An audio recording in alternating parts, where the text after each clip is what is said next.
It was the first night of summer camp on June 13, 1977, at Camp Scott in Mayes County, Oklahoma. The air was thick with the scent of pine and the buzz of crickets. Tents were spaced along the wooden path, just far enough to make each one feel isolated. In Tent 8, 3 girls had just settled in. Lori Farmer, only 8 years old, smart, sweet, the youngest in the group. Michelle Geis, 9, shy but curious. Doris Milner, 10, bold and bright, her first time away from home. That night, a storm rolled in. Campers later said they heard a low moan, like someone crying, and then a scream, cut short.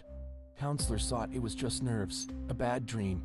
But when morning came, what they found was far worse than any dream. A counselor noticed Tent 8 was quiet, too quiet. The flap was open. Inside, empty, but covered in blood.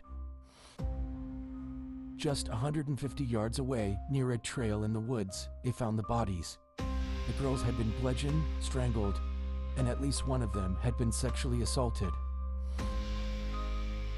Stuffed into sleeping bags like broken dolls and dragged through the woods, a flashlight was nearby, covered in a red, sticky handprint. The rest of the campers were rushed out.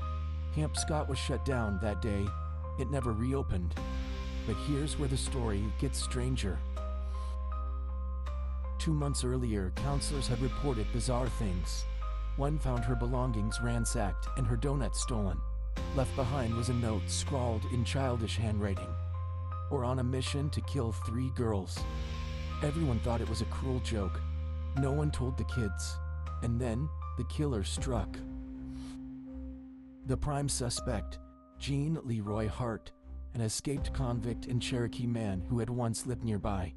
He had a history of violent assaults. He was captured after a massive manhunt, hiding out in a cave, where police found eerie items. Photos of girls, stolen glasses, and duct tape, like what was used in the murders. He went to trial, but in 1979 he was acquitted. Not enough evidence. Hart died in prison just months later from a heart attack, but he was never officially convicted.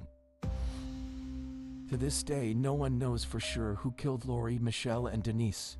The woods at Camp Scott are quiet now, overgrown, abandoned.